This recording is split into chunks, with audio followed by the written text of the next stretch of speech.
guys see it as another game instead of the game? You know, I mean, we definitely see it as an in-state rivalry game. I mean, it's the longest standing in-state rival from a consecutive game standpoint. So we're aware of that. I think with our football team and even in the UNC week, we got to be our best us. Like, if I spend all my time talking about the rivalry, I mean, it's about how we're going to play in this game that matters. And, you know, I think just from being here, the buildup of certain games hasn't been good for us as opposed to the focus on what we can do to play well. And so we respect them a lot. Obviously, we want to be undefeated in the state. That's something that we still control right now, and this is the next step to doing that. And we've got to play a really good football team. Now that Devon has played 3/4 of a football game and had a full week to work, do you open up the playbook a little bit more, or was it already, you know, he had the whole thing when he was in there against Boston College? Yeah, I mean, I think opening up the playbook's the wrong thing to do. I think we got to be about executing the playbook. You know, I mean, whatever the plays are, whether we've got 50 or 100 in the game plan, we got to execute. We got to catch passes. We got to protect our quarterback. We got to see the run lanes. We got to finish blocks. We just got to play football. And you know, Devon is excited. He's done a good job. I'm excited for him. I think he's got a good look to him. But you know, I think adding plays to a guy that's going into his first start, that doesn't make sense. I mean, it's about executing plays. Cecil Powell moving back to defense, how valuable is it to have a guy who can move around like that? And also, for a kid that's still young, how difficult is it for him to bounce back from one to the other? Remarkably not difficult for him. He played both ways in high school, so he's used to being on both sides of the football. I mean, he was recruited by other schools as a wideout, so he has that skill set.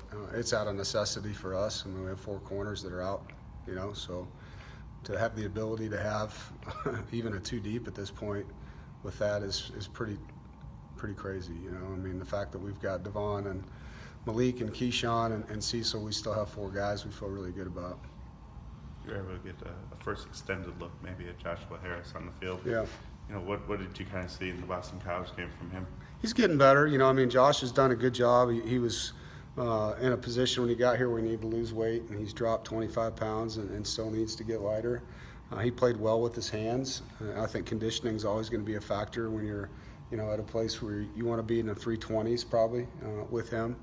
And so he's gotten better each week, you know, since he's come back from his injury, and that was very valuable for him to be out there. I mean, he eats up a lot of space. He can take on double teams, and he can knock the pocket back. You know, it's just about him being able to sustain it now with conditioning. It's easy to focus on Wake Forest's passing game, but you know, what do you want to see from your rush defense to bounce back from the BC effort? I mean, there's so many things we got to do better than we did in that game, and it's just defensive football. You talk about run defense starts with, you know, your leverage, guys being gap sound, and then it's about tackling, you know. And so for us, all of those things matter. And the games we've done that well, we've played really, really good football.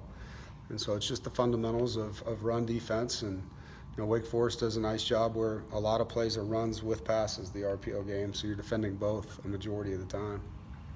So you're an old school country guy. I see the Merle Haggard. Yep. Have you always been a country music fan, or is that something that you've acquired since you came here south?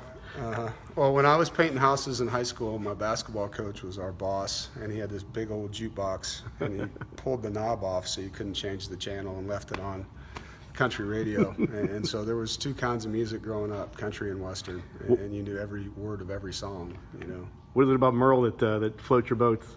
I love Merle. I mean, everything about him, his voice, you know, his songwriting, what he's talking about, and really just, you know, all those guys that are outlaw country music singers. I enjoy that style of music. And your son had a pretty special night last night? Yeah, they do have senior week this week, so it was a pretty awesome event. Just to be able to be a part of that with him and with what the coaches do over there at Cardinal Gibbons. They do a great job. Aren't you a heavy metal guy too? Not really. No. Not Not really. Is that good, guys? Yes, thank you.